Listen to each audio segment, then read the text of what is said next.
The story of the war, when I wrote it 30 years ago and we performed it 30 years ago, was deeply rooted in the specific story of me and the loss of my father and how that affected my life and how I grew up and how I went through all kinds of changes and things.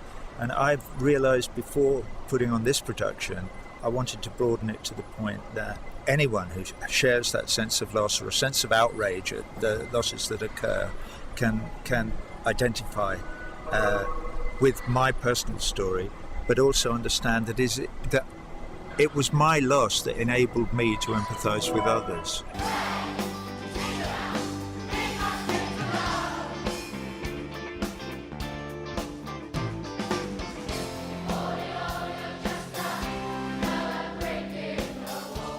I didn't see much point in trotting out the show from 30 years ago. In fact, if anybody who sees this clip cares to go to my website, I explain why I changed everything. And it's actually all to do with exchange of information and the technology that we now have at our disposal to communicate with one another across both national borders and ideological borders. And one can substitute the word wall for the word border.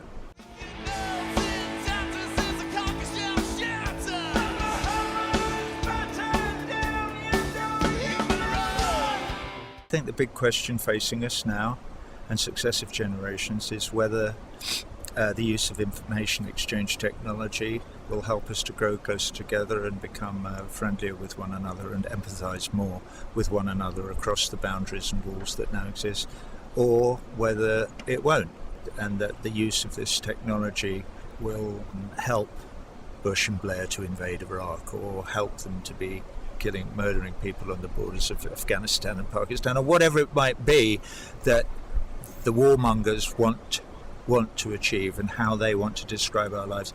My hope is that this technology will help the rest of us to say no.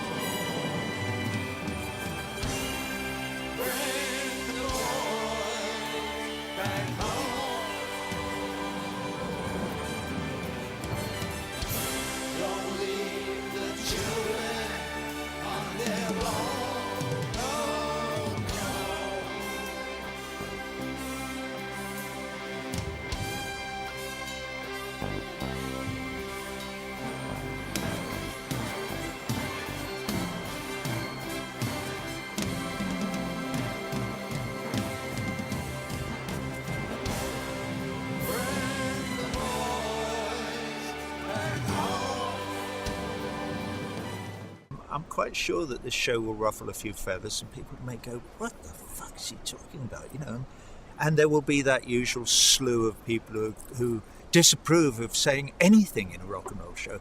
There are a lot of people who think popular music should only be about Moon and June and Candy Floss, or ooh, she's sexy, or something like that, and they think that politics is verboten and shouldn't be. I have a different view. It's meant to be a piece of theatre.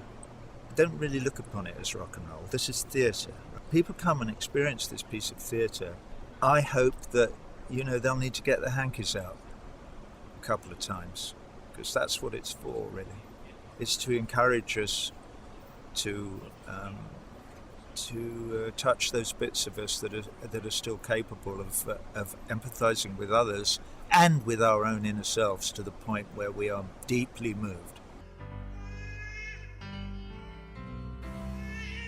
Mama loves her baby,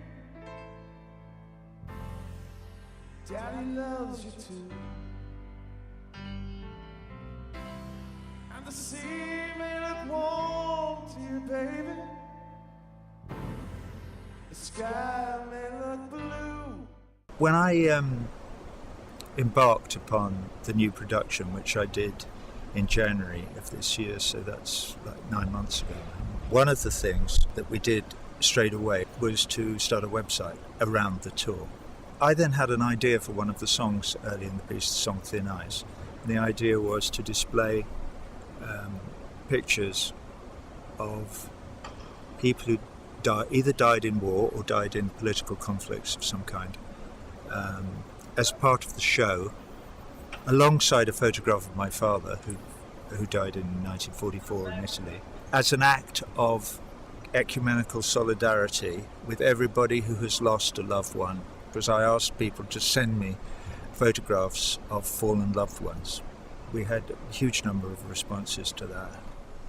The difference between the projection technology, particularly in 1979 and now, is enormous.